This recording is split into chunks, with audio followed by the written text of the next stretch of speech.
The anglers has defended from a number of different threats to the river. In the past, there's been the expansion of camp grayling, proposed drilling in the Mason track, and those were all threats. This commercial fish farm, however, is in the river. I don't know how much more immediate you can get by sticking this threat directly in the river. And for us, for the anglers, that's why we believe that this is quite possibly the single biggest threat that the river has ever seen. If it's a flow-through hatchery, because it's a flow-through hatchery, that's really the worst kind of setup you could have in the worst possible place, which is on the Au Sable River, one of the jewels of North America. Instead of a closed system, the river flows into the hatchery and the river flows out of the hatchery. 300,000 pounds of fish, they're going to eat and they're going to poop. And I'm not sure what they're going to do with the uneaten fish food, with the fish poop. What it sounds like is the river is going to wash through these runs as a kind of sewer, and the effluent is going to leave by way of these runs back into the river. This isn't something new on the Au Sable, so we don't have to guess what the effects will be. The Au Sable was a clean sewage river until the early 70s. And up until that time, it was largely managed as a put-take fishery. Since that time, it's managed as a wild fishery. And that's what makes the Au Sable great. It's one of the finest hatch-match dry fly fisheries in the entire country. And that's because you're fishing to wild fish. I think it's really important to keep in mind that this is no longer a fish hatchery. When the state ran it, they collected eggs, they hatched the eggs, they grew fish from the fry to fingerlings and then to the size for stocking into Michigan water. This is a fish farm. The purpose here is to bring small fish in, to feed them and grow them into big fish and sell them for meat. 101 years ago, in 1914, some men from Grayling got together, started a club, and their purpose was to reintroduce grayling to the Au Sable River due to a number of factors, mostly centered around logging, but not just. The grayling had pretty much disappeared. The state closed the hatchery in the 60s, and there's some question about why they did that. But the one that makes probably the most sense is that the hatchery was old at that point, and to bring it up to the current standards would have been cost prohibitive. Governor Snyder started, he calls it his Quality of Life group, and it's the Department of Environmental Quality, the Department of Natural Resources, and the Department of Agriculture. And no decisions about things like aquaculture and so on are supposed to be made without this Quality of Life group talking it over and speaking as one.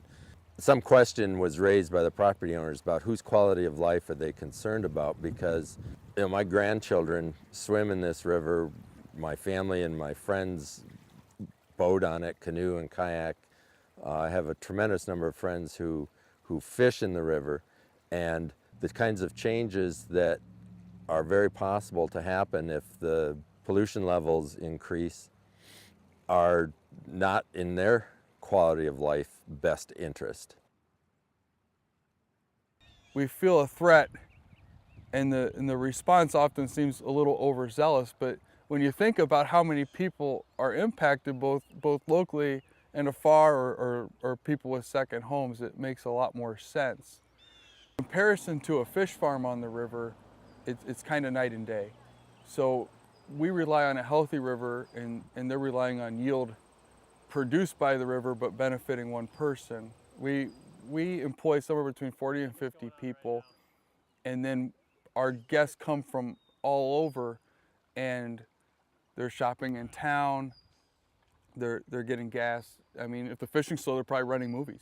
I mean, the spread of revenue isn't at 471 Stephan Bridge Road, is throughout the community, and it overlaps with all the other businesses that benefit from a healthy river.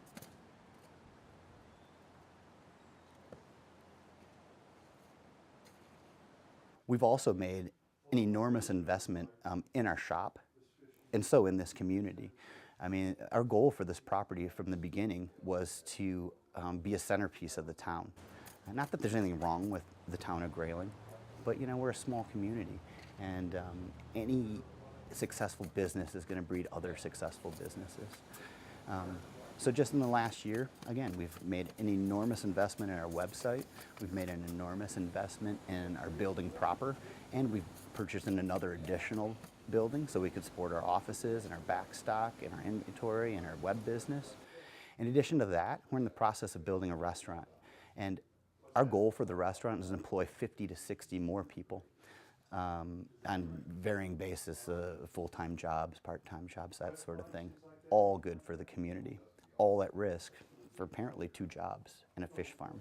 You have this commercial fish farm coming in, and what if something happens? We have a mishap, we have a disaster. Whatever goes wrong in the hatchery is going to end up in the river. Who cleans that up? The fish farm? Okay. How are we going to be sure that the fish farm is going to do that? Well, they have something called a performance bond. He pays some money. The price can vary depending on the amount of the performance bond. It might be as little as $1,500, $2,000 a year. And with that performance bond, if we have a mishap, something goes wrong, the bond will pay for the cleanup. We've asked for it. We've been turned down both by the state, both by the county. And so this fish farm has a mishap. It just seems to be the prevailing attitude that if something goes wrong, the taxpayers of the state of Michigan will pick up the bill. And that's wrong. Yeah, right now we have a small little kind of outdated hatchery that's a tourist attraction, and the proposal is to make this a working fish farm on a scale that's really without equal in the state, at least in this situation. I guess the overriding concern for us who love the river, who work along the river, who are invested both spiritually with our families, with our businesses in my case, our concern is that there's very limited plus side to this, and there's huge negatives. Just almost in every way, this fish farm is negative to anyone who enjoys this river on any scale, except for the person who is going to benefit from the fish farm directly and the 1 or 2 people that'll be working for them.